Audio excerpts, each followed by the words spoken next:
¿Cómo fue el trato del profeta Muhammad para con los cristianos de su momento cuando él se encontraba en una situación de poder, una situación dominante?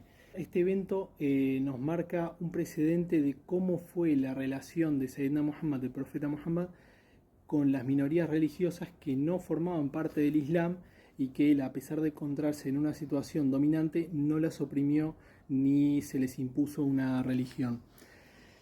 Puntualmente voy a hablar del evento del Mubáhila, el evento de la Ordalía, también se lo puede encontrar con ese nombre.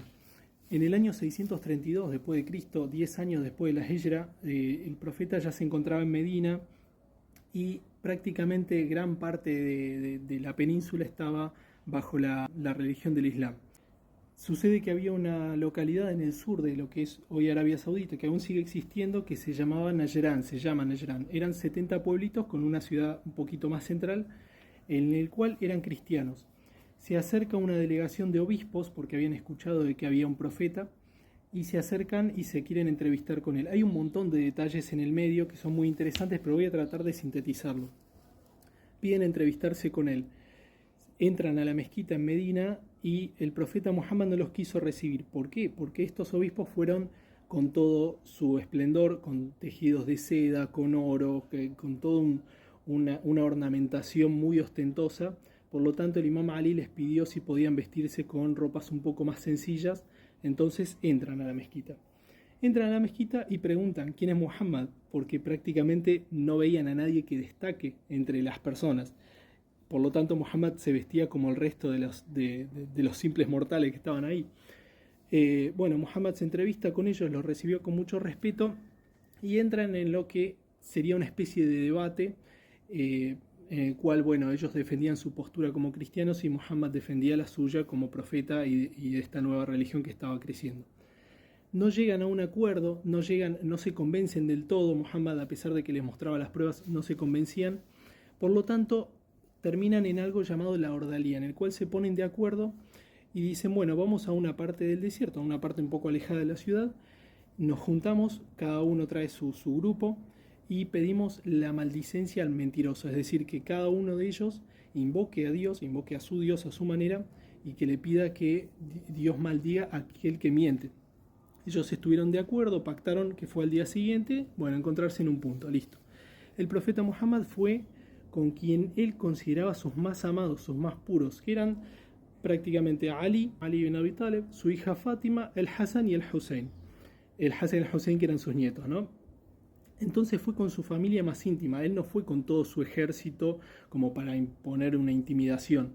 En cambio los cristianos fueron con toda la delegación, con todo, y se presentaron en el lugar. Cuando los cristianos estaban en el lugar, ven a Muhammad acercarse y ellos dijeron, si Muhammad se acerca con todo su ejército, entonces es un mentiroso. En cambio, si él viene solo y despojado de sus bienes y de su poderío, verdaderamente es un profeta. Y así es como sucedió. Lo ven acercarse con el Hassan y el Hussein, que eran dos nenitos, con su hija y con el imam Ali. Por lo tanto, ellos desertaron, abandonaron porque se dieron cuenta de que si el profeta Muhammad pedía la maldicencia no iba a ser muy bueno para ellos. Reconocieron el nivel espiritual del profeta Muhammad. Bien, sin embargo, ellos dijeron que iban a conservar su fe, no iban a convertirse al Islam. El profeta Muhammad aceptó y se estableció un pacto entre el profeta Muhammad, que era como el líder del Estado en ese momento, y las tribus cristianas de Najran, ¿no? En eso pactaron el pago de una jizya. El jizya vendría a ser como un tributo, un impuesto, una cosa así, pero no era un pago opresivo o un pago que buscaba tiranizar.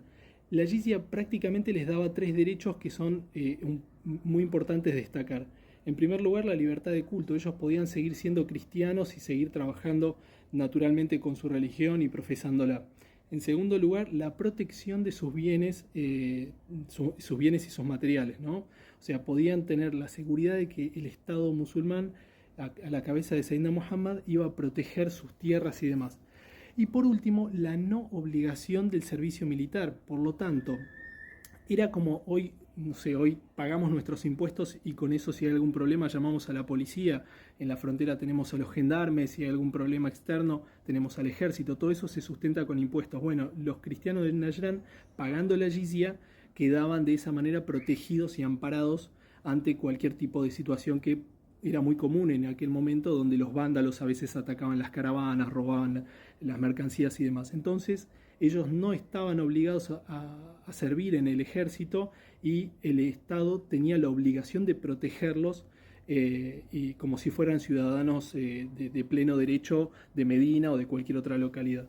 Así que bueno, este evento nos marca de una forma muy interesante cómo es la relación del Islam original, o sea, el Islam más puro cuando estaba el profeta Muhammad, para con las demás comunidades, en el cual no había una tiranía que obligaba a los demás a convertirse. Después, la expansión del Islam puede llegar a cuestionarse, puede llegar a evaluarse si estuvo bien, si estuvo mal, pues muchas veces se evalúa cómo el Islam se expandió y demás. Pero en el estado más puro y original, que es cuando el profeta Muhammad estaba a la cabeza, ese ejemplo, ese evento de la Mubájila es tremendamente importante, y ese pacto entre los monjes de Najrán y el profeta Muhammad se consolidó y siguió. De hecho, al día de hoy en Najrán, queda casi en la frontera del Yemen, hay comunidades cristianas aún que posiblemente vengan de aquel momento.